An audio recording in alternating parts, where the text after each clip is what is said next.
Good morning, everybody, and welcome to the second installment of Cincinnati Song Initiative's Roundtable series on the art of commissioning new Artsong. My name is Sam Martin. I'm the founding artistic director of Cincinnati Song Initiative, and today we are thrilled to welcome back two friends of CSI who you might recognize from our Composers and Cocktails series, Lori Laitman and Kurt Erickson. Hey, you guys.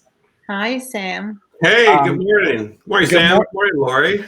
Good morning. Hi, Kurt gets the MVP award for coming live with us from California at this early hour. So before we get started, I want to introduce you all to our two fabulous guest panelists today. So we'll start with Lori. Described by Fanfare magazine as, quote, one of the most talented and intriguing of living composers, Lori Laitman has composed multiple operas and choral works and hundreds of song-setting texts by classical and contemporary poets, including those who perished in the Holocaust. Her music is widely performed throughout the world and has generated substantial critical acclaim. The Journal of Singing wrote, quote, it is difficult to think of anyone before the public today who equals her exceptional gifts for embracing a poetic text and giving it new and deeper life through music, end quote. Welcome, Lori. We'll be learning much more about you soon. Thank you. Kurt Erickson is an active composer whose vocal and instrumental works are performed by leading singers, orchestras, chamber ensembles, and opera companies. Erickson is currently serving as composer in residence with the San Francisco performing arts organization Leader Alive, writing and premiering works for guest artist recitals on their subscription concert series. A new song set for acclaimed countertenor Brian Asawa recently premiered in Los Angeles, San Francisco, Long Beach, Seattle, and Japan, with critical acclaim in the Huffington Post and San Francisco Classical Voice.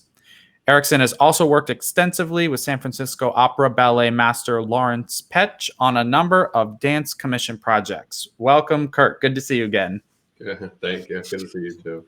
Okay, so we'll get to know a little bit more about both of your upcoming projects and what you're working on, as well as sort of kind of delve back into this idea of commissioning with a bent towards this interesting notion of the commissioning consortium, which Kurt has a lot of great experience with, and we're going to learn all about that and hopefully expand the possibilities for bringing new Artsong into this world.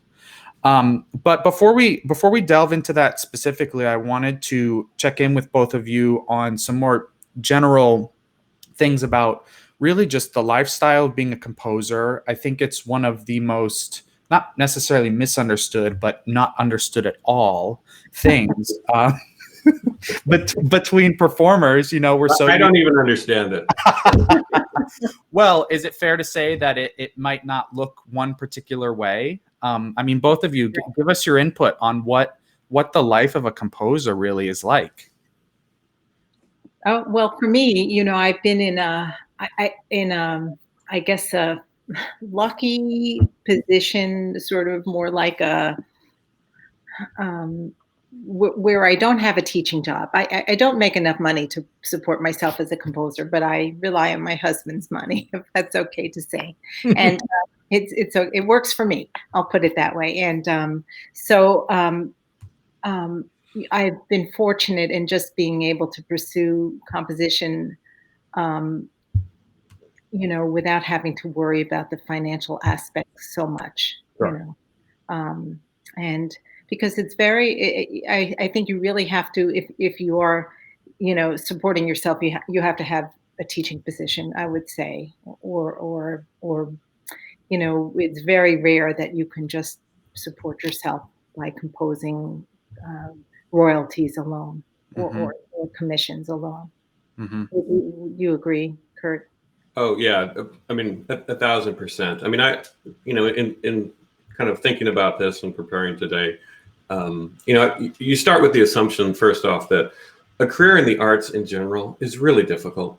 It's really challenging. I mean, we spend so much time, just the craft itself, trying to master 1, 2, if we're lucky, as many as we can. I mean, the work that we put into it, the tutelage, the study, the delayed gratification. I mean, it's so challenging. And then on top of that, I think more so than some of our other peers, there's little to no infrastructure for job creation for composers.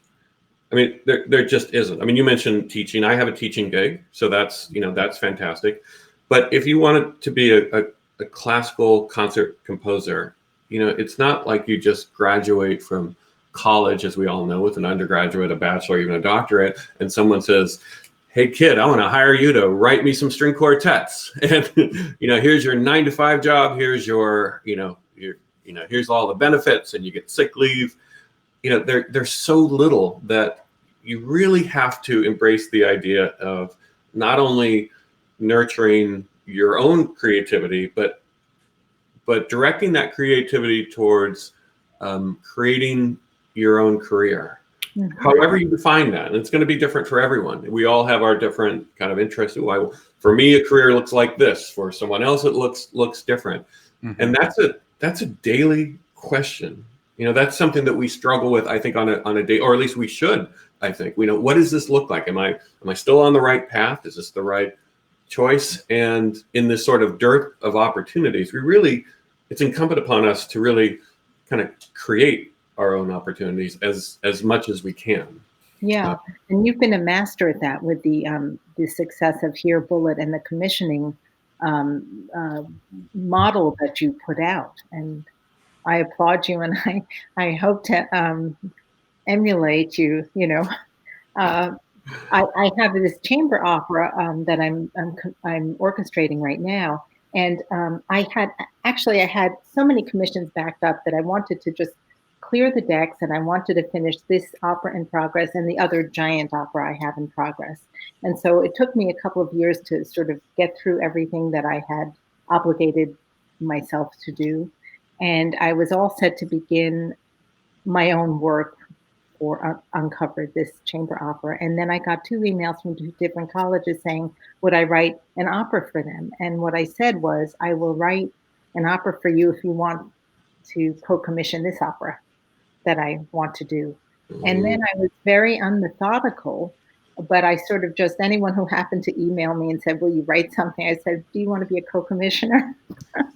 So, I mean, I could have been more methodical. I could have reached out to all opera companies or whatever, but I just figured, well, whoever wants to come on board is welcome.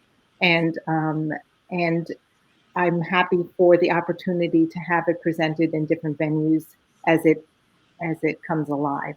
Of course, COVID has totally screwed with the premiere date. We just switched. We took it back a year because we really can't have opera right now. Yeah, so that's a whole other thing. But I'm curious, Kurt, as to how your method of finding your commissioners for Here Bullet, which is such a fabulous piece, by the way. Well, thank you, Lori. Well, so here's my experiences, and you can tell me if this resonates with you. I mean, you've had a lot of commissions. I have too. I mean, they're wonderful. It's great. The validation, someone wants to commission a work from you. They actually want to pay you. It might be worth your time. It might not be. But you know what? We can all agree that these are great things. I think the problem that I've always had with commissions is that you spend all this time and energy and effort and the highs and the lows of the creative process. The performer is working on the piece, and everyone's kind of struggling to is the piece, is it going to work? What shape is it going to come in? And then you have that one premiere, or maybe that second premiere, and that's just when things are kind of getting started. And then in the majority of cases, the performer then goes on to, well, they've got another gig. They're doing something else.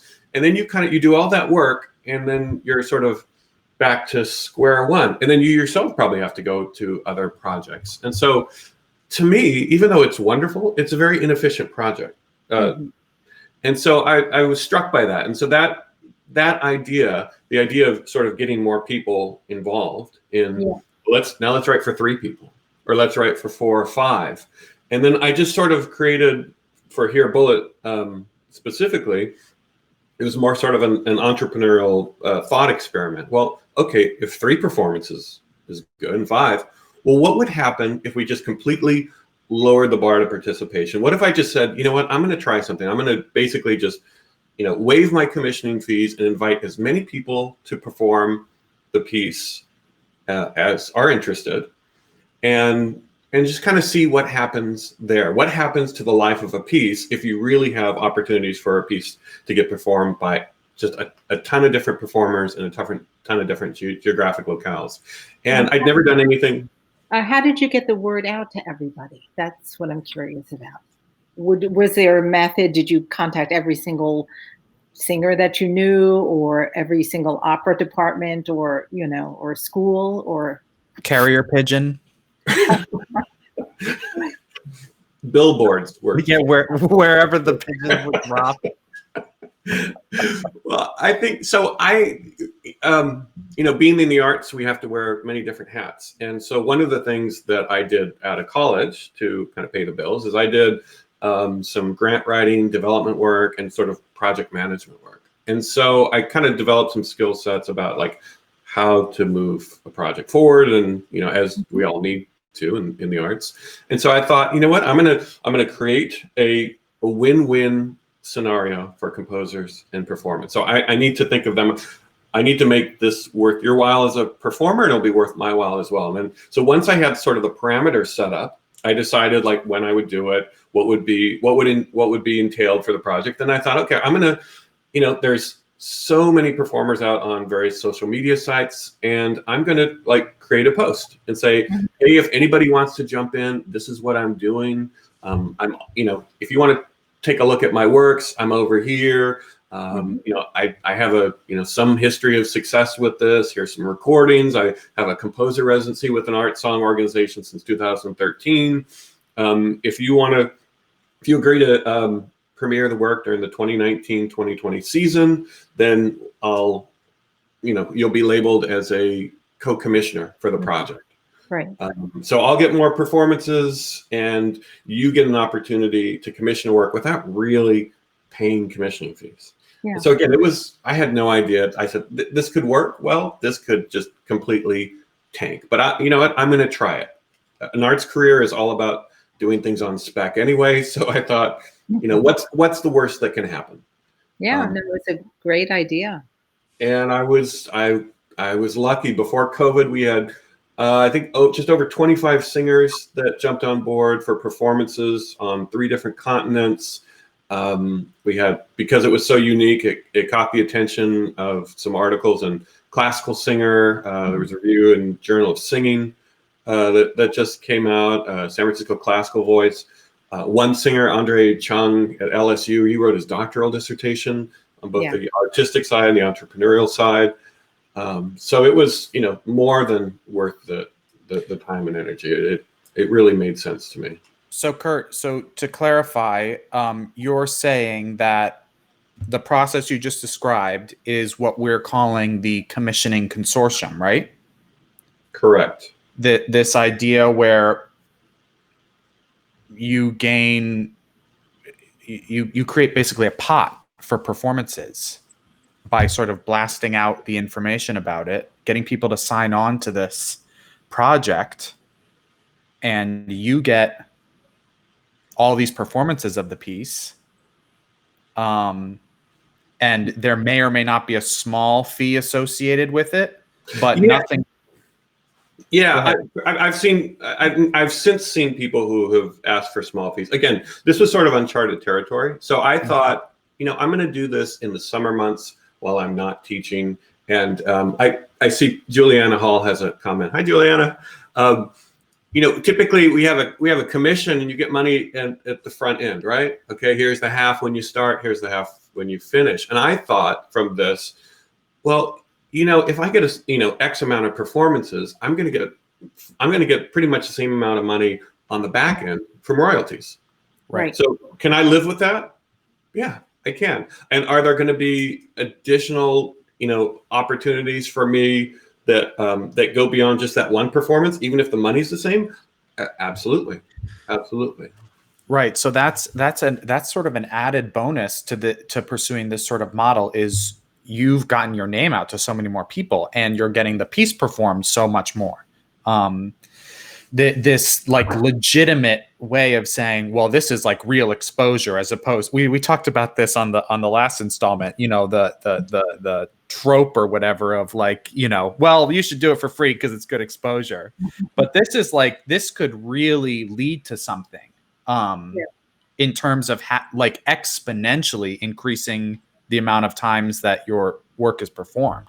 You're finding new musical friends. I remember the composer Pauline Oliveros, who was just wonderful on so many levels. She used to talk about this, about, cultivating friends, musical friends who will support you, they'll perform your works, and I think what you're doing is you're giving yourself an opportunity to make and meet new friends, who people, I might not meet the singer who's in Florida or, in Maine or Chicago or wherever they might be, but suddenly they're like, wow, this is great.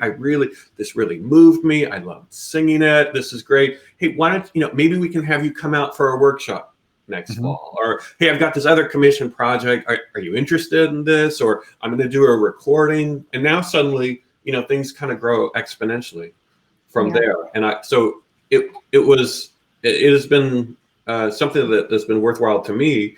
And I think also we want to advocate for our fellow composers, right? I mean, it's not just a me thing. We're all in this together. And I think this might be, one possible template for moving forward, to help all of us. Oh, your wife wrote something nice. Is that your wife? Yeah. That's Heidi. Yeah. She's upstairs right now. Hello. Yeah, it sounds great. I mean, and lest we forget that we're in this to create these sorts of connections and make these kinds of friends and pass around our art. It can get a little bared teeth these days, because sometimes it feels like the pickings can be pretty slim. But at the end of the day, isn't this why we're here? So it's a delicate balance between supporting oneself, but also, placing the appropriate amount of value on, hey, I'm just getting to know a bunch of more people. My work's getting performed more. And, I don't know if it sounds corny, but I'm making all these new connections and friends along the way. So, and not to mention, as Juliana's just chiming in, it's true, it builds song repertoire, which obviously is a goal we all share, American song repertoire, and Artsong audiences. Why wouldn't we chase after the solution that puts more butts in seats and exposes more people to this genre, which we love so much and which we've, for more or less have made all of our careers. Yeah. And you look at the statistics for programming, and it's works performed by living composers, it's really small, right? And I would hope we want to expand that, right? Instead of the what is it, 5%, 10%, whatever it might be. I mean, we're all winners if that goes up to 50 or 75%. So if I'm at a concert and I hear one of Lori's work performed and everyone loves it, well, not only am I going to be happy because I heard a great piece and happy because, I know Lori personally, but also it's distilling this notion that, well, programming a new piece is just something like you kind of have to you hold your nose and do it, or just we'll do it every so often, right? Maybe once every 5 years we'll commission a piece just because it's our anniversary or something. But no, it should be a normal part of our music making and music listening experience. Yeah. How do you feel about that, Lori? No, I think it's, I agree totally. And I think also another way that composers probably often help each other is, if you cannot do a commission, you recommend several composers who might be interested. I always do that. When I cannot accept something for whatever reason, I'm too busy, I give a list of names. So we should have like a roster of a database. Yeah, a database of composers who would be happy to take on certain projects, Yeah. Lori, speaking of a little bit of the different aspects of all these projects, can you talk a little bit about, we were chatting before going live and you were wanting to discuss a little bit about the idea of how to navigate when projects sort of go into limbo for one reason or another, and how a composer should navigate it, what the options are?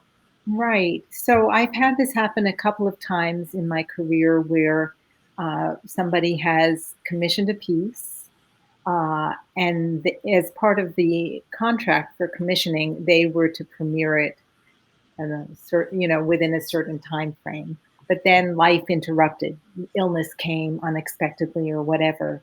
And so with one particular piece, I'm thinking about that piece sat in limbo for 10 years. And then I thought, oh, well, I'd like to get it out into the world, So I contacted the original singer and I said, do you want to sing it, or can I have the right to hire somebody to record it and put it on my next CD and get it back into the world? And that's we just negotiated, and that's what I wound up doing.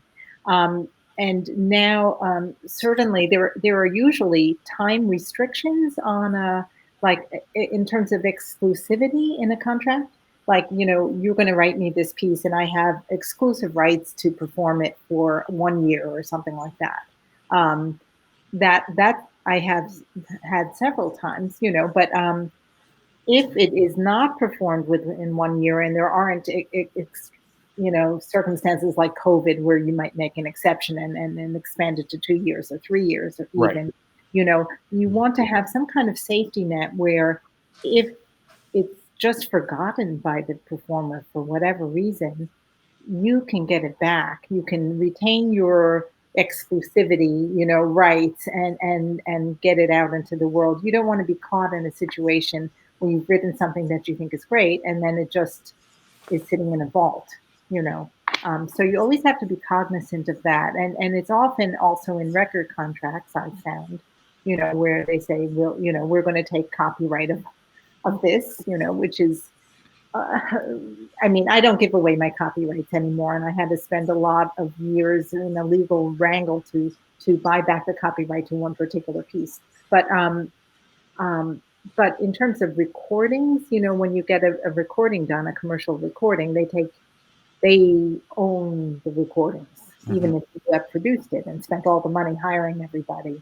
And, and that's kind of ridiculous, but that's what it is.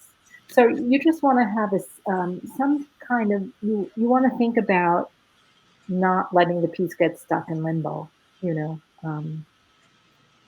so either put a cap on it in terms of, if you don't perform this within the next 2 years, I have the right to have anybody else perform it. Right. Juliana just chimed in that she has that exact timeline in her contracts as well. So that makes sense. Yeah. You don't want to get stuck in the pipeline. Yeah. Kurt?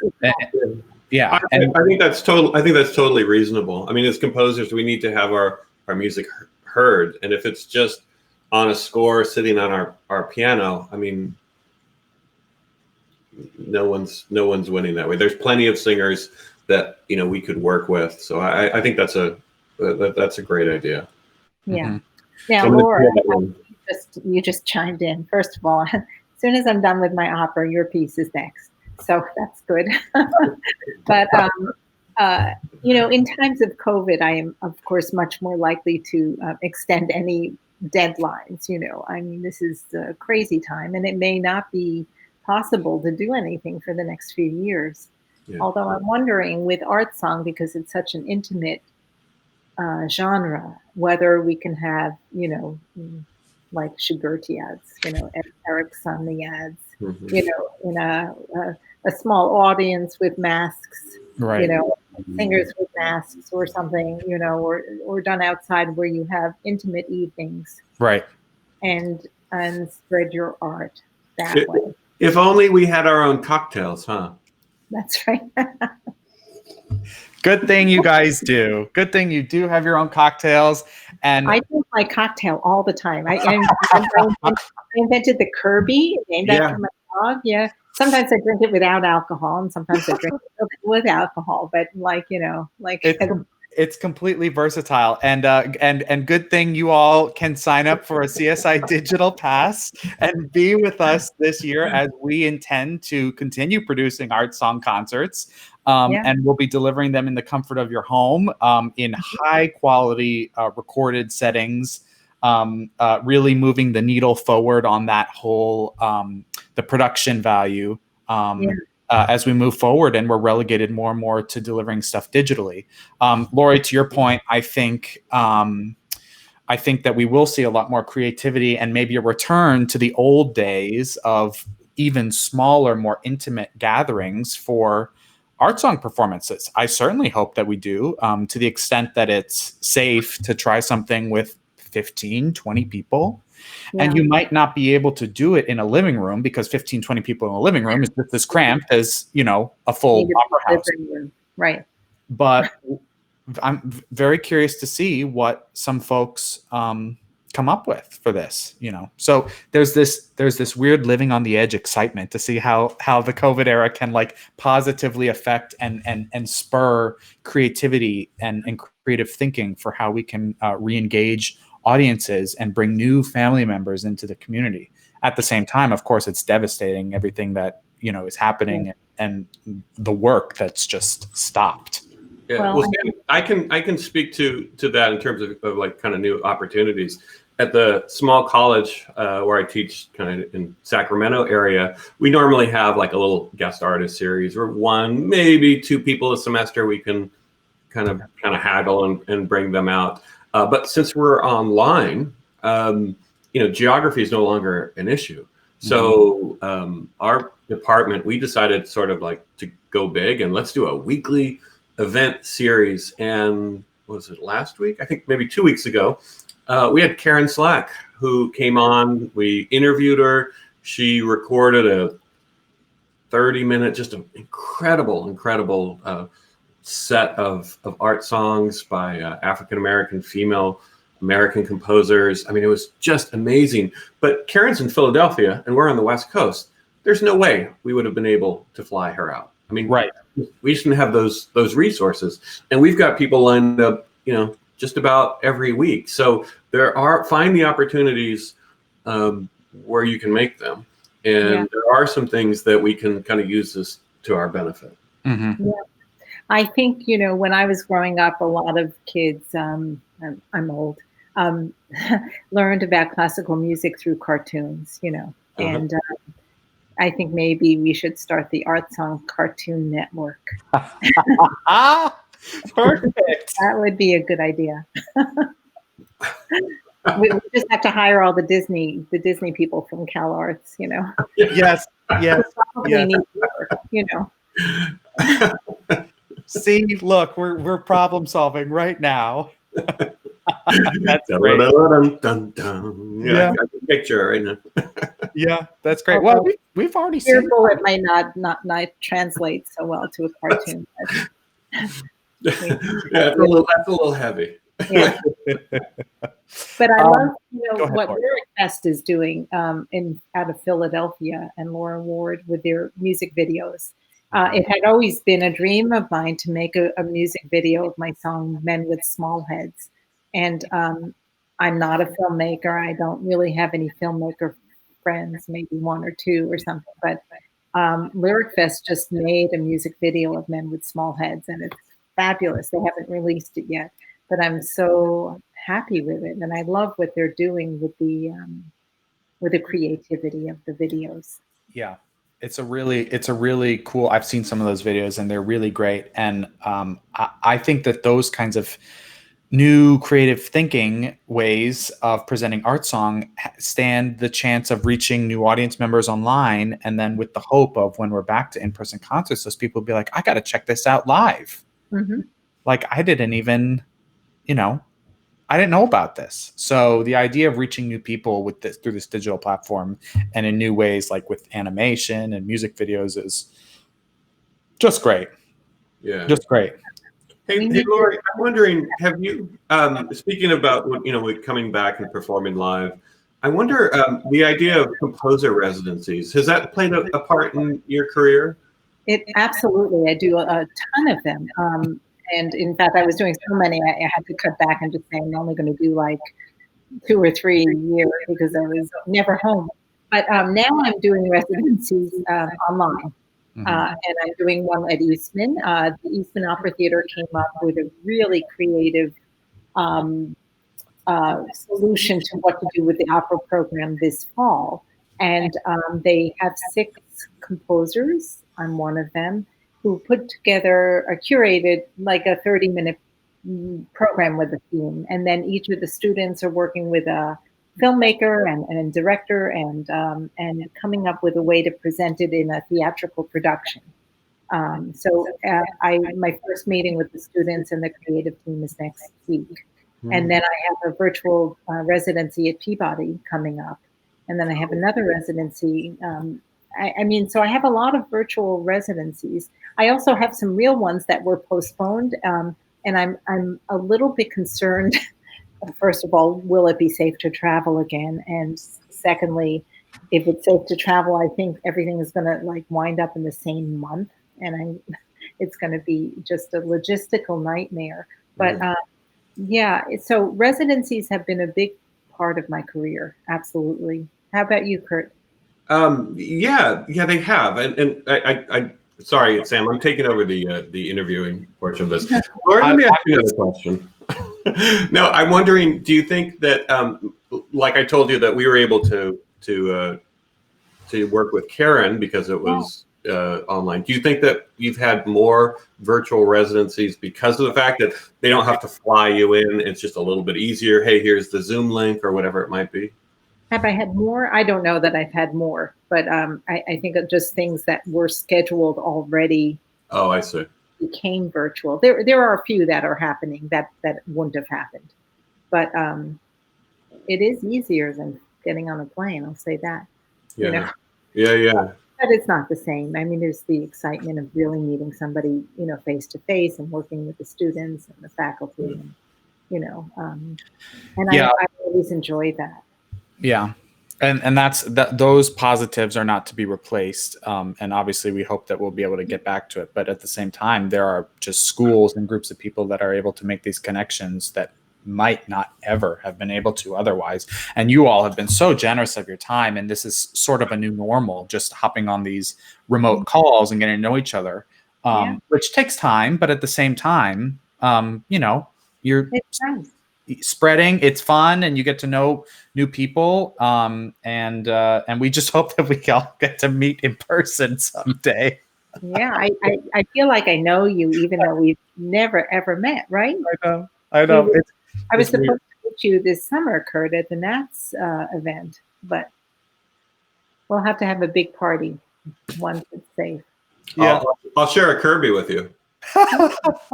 We put that in the comments, guys. You can make a Kirby, or you can make a. What was yours, Kurt? Mine was the whiskey smash. It was good. It was really good. Yeah. Very lemony. Yeah. Very lemony.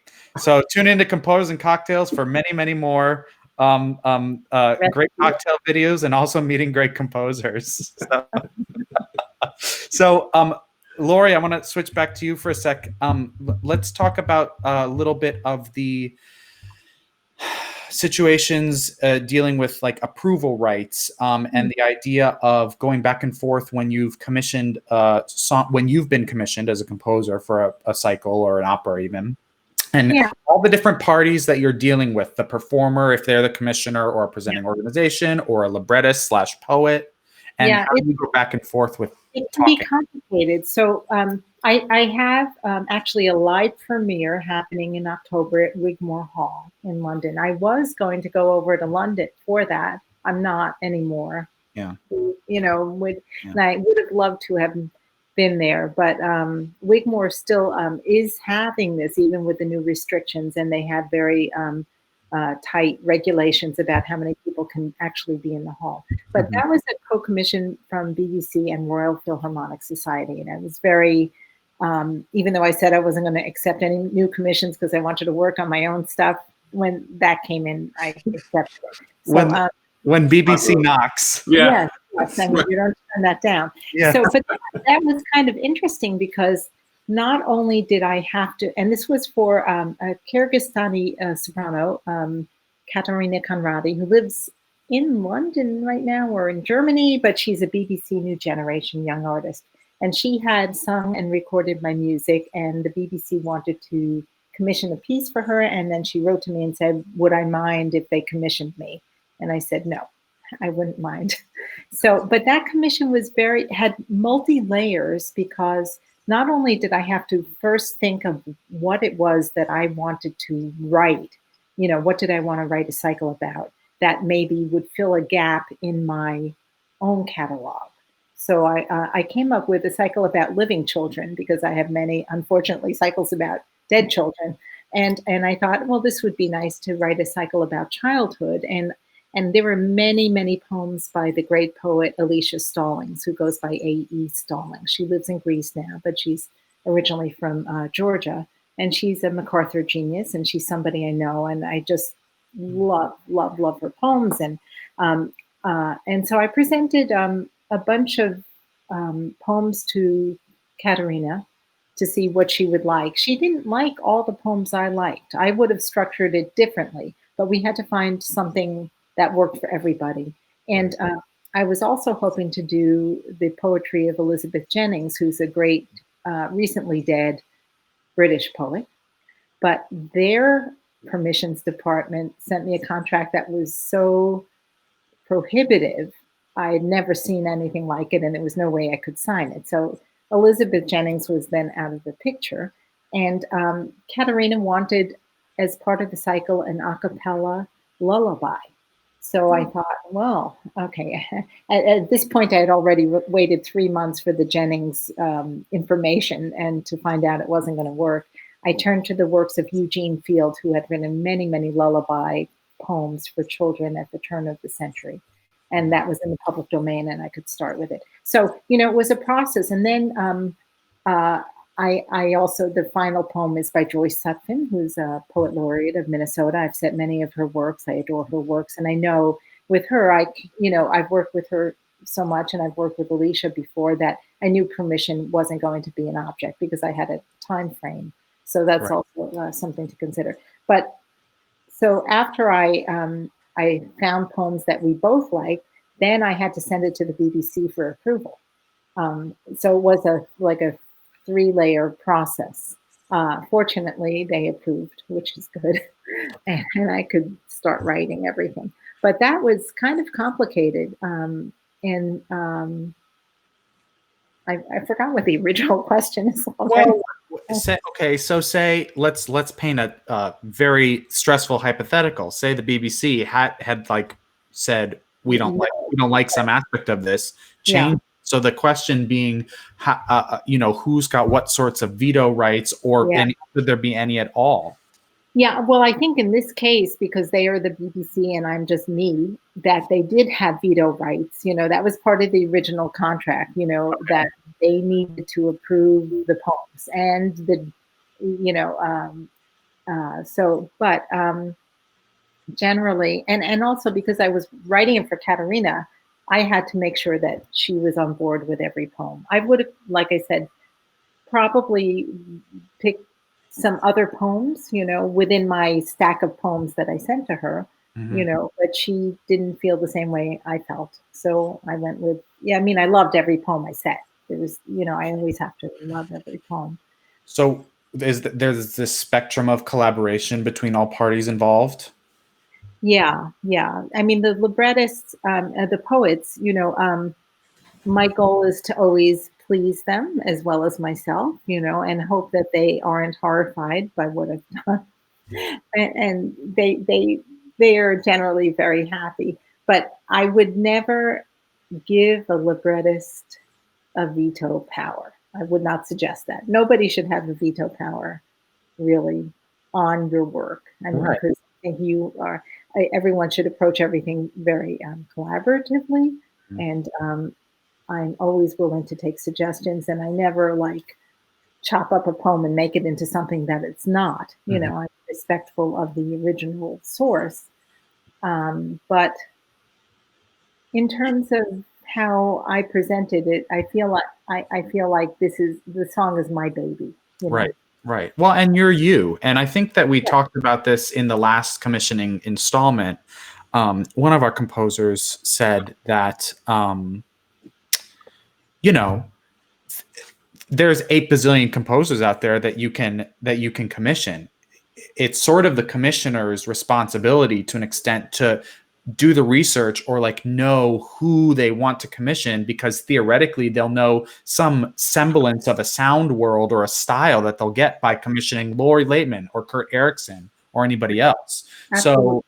So hopefully that homework, to put it bluntly, has been done already by the commissioning party, and you know sort of what realm you're stepping into when you choose the actual composer to go ask, hey, can you do this for me? Yes, absolutely. Yeah.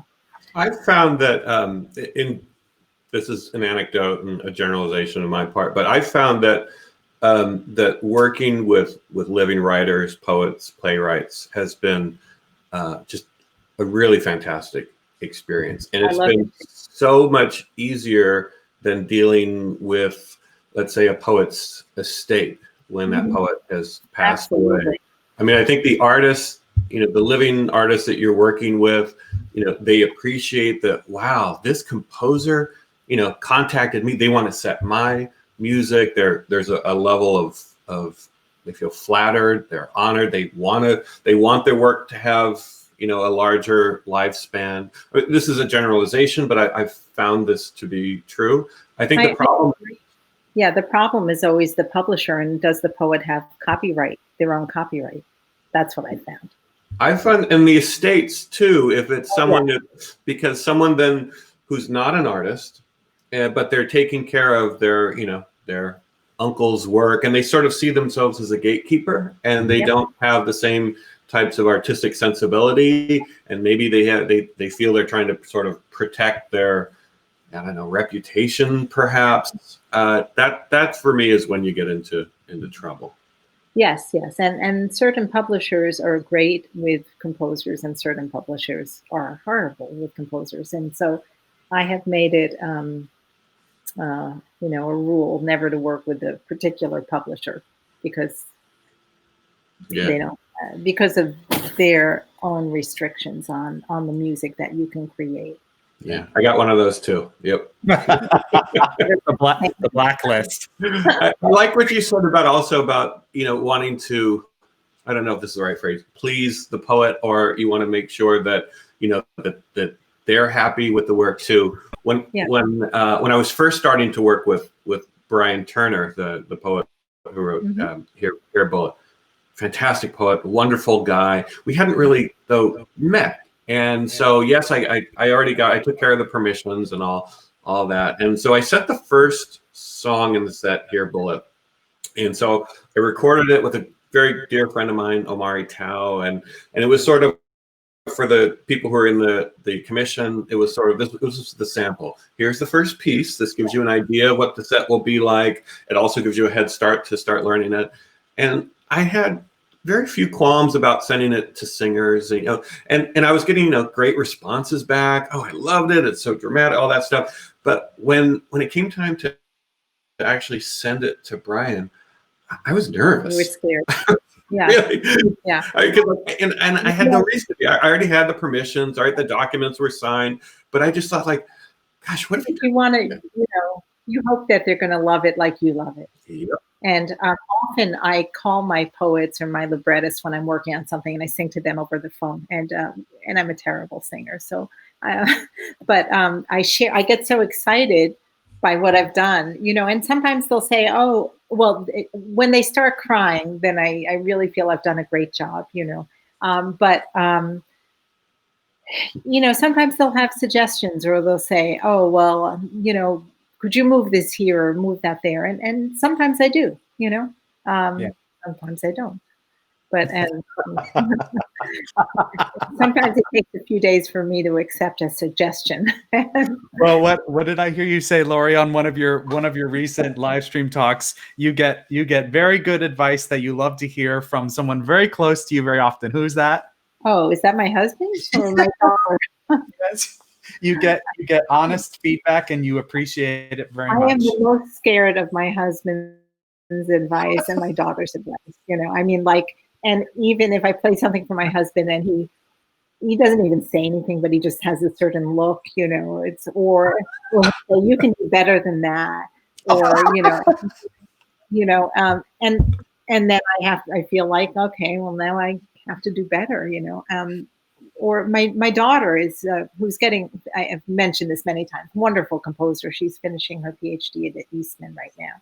And she is just brilliant at honing in if there's any little defect in my song that I know about. I don't have to tell her about it. She just says, oh, Mom, what about this in this measure?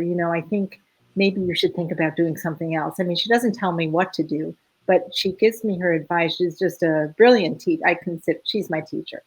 Well, first of all, that's incredible. That's incredible, and it's amazing that you both have that openness and generosity of spirit. But to that point, rather than someone saying, "Oh, this is exactly, get in there and fix this one little thing," but the idea of someone who you trust and respect saying, "Hey," or just planting the seed in your head that there could be something that you could find a different solution for a different place, and just basically inspiring you to go back to the drawing board in a certain moment where you may or may not have necessarily thought about that for that moment. Yeah. So and I do that also. There's a wonderful composer in DC, Jessica Crash. She doesn't do that many art songs, but she does some. But we get together, we have real coffee, or we used to have real coffee. And actually Simon Sargent too, who moved to this area, wonderful composer who used to be at Southern Methodist, and he retired here. And so Jessica and Simon and I, we get together, well, we used to, and have lunch and just talk. But Jessica and I will share scores with each other, and I'll give her my opinions and she'll give me her opinions. And that's really lovely to have that sort of openness. And I treasure that. I would love to do that with everybody, if I had time. Yeah. Yeah. Well, are there any parting thoughts, any sort of topics that would be worth hitting on as we close out this two-part commissioning series? I know both of you kind of saw in retrospect our first installment. If there's any final parting thoughts, I can't think of two better people to have the final word. Anything, Kurt, Lori? Keep commissioning composers, because you're adding to the repertoire, and this is an amazing era for great American art song. Mm-hmm. Because we're all amazing, right? Yes, you're amazing. and American poetry is coming of age too. Yeah. So we're having this collective ripening. Yes. As we catch up from being several hundred years behind Europe. Mm-hmm. I think too, it's about fresh ideas, fresh new blood, reinvigorating. When you commission a work, and when you have that, even if you have that composer that's there with you at the somebody's phone, in the audience, now that performance becomes an event. Mm-hmm. It's not a recreation of something that, pieces that we've all heard before. Having a composer or an artist there to talk about their process, I mean, that's really, really powerful for audience members, right? And you can't, let's face it, Benjamin Britten's not going to show up to your concert.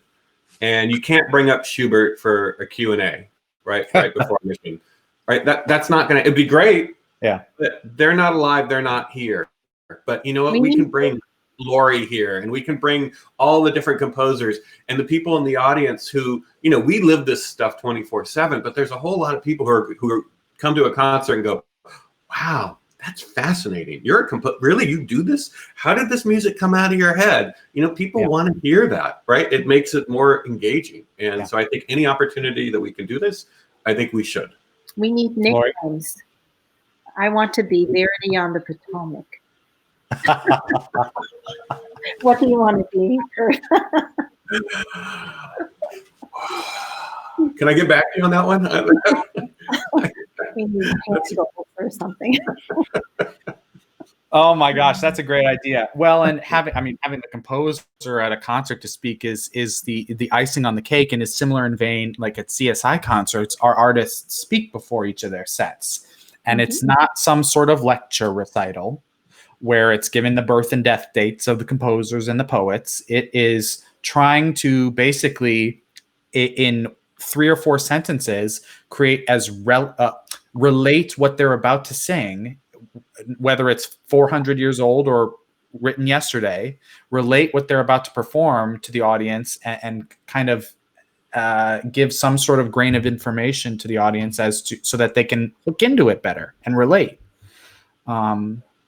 Because we live in this world of poetry and classical music, and we're used to it. And to ask someone to come off the street and just listen to a concert that is all settings of poetry, we have a wide spectrum of degrees of comprehension of poetry, or at the very least, folks might not get it on the first try, on the first hearing.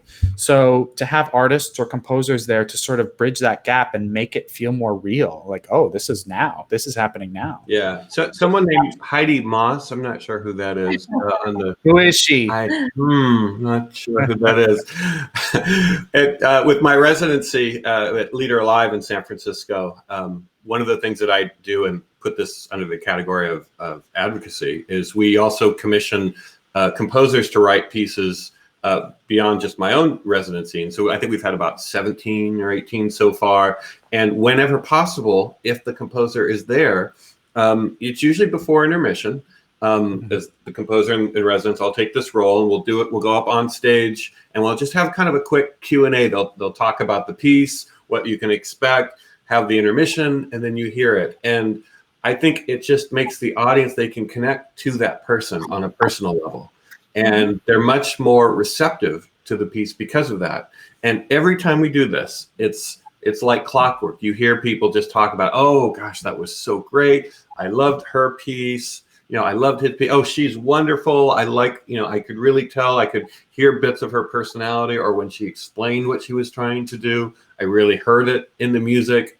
So you're really setting someone up for success as well. We could think of it in these terms as well. Yeah.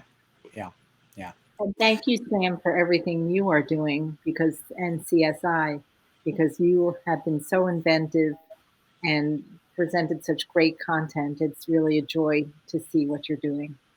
We're just trying to keep the moment alive and tick the needle forward at the same time. And so I appreciate that very much. It's the joy of our lives here at CSI, me and Laura, and all of our artists. We are thrilled to have this extra component of really reaching out to composers and new friends on this new platform. So we really, appreciate you guys for coming on. So I think that's a great place to call it. I welcome all of you viewers, if you haven't already, to sign up for a CSI Digital account on our website. You can access all of our content that we've been putting out since April, since the quarantine started, as Lori mentioned, all of our digital programming. And through the CSI Digital platform, you will be able to engage in all of our musical concerts, which are about to start up in October, beginning with an incredible concert video celebrating Black artistry and composers. We've already recorded it. I am so excited for you all to hear it, and it's going to be out of this world. And we have a full main stage season lined up as well throughout the 2020-21 season. So please join us there. You can also see all future and past composer and cocktail interviews, which Lori and Kurt are both hanging out in the archives there, which we are so grateful for. And we'll continue to add to that, as well as all of our other series as well. So I encourage you to sign up. So thank you both, Kurt and Lori. Great to see you. Thanks for all your wisdom and your generosity. Mm-hmm. Yeah, this is a pleasure. Really pleasure. Yeah. Great. All right, everybody. Thanks for tuning in. Okay. Thank you. Thank you now. Bye. Bye-bye. Bye.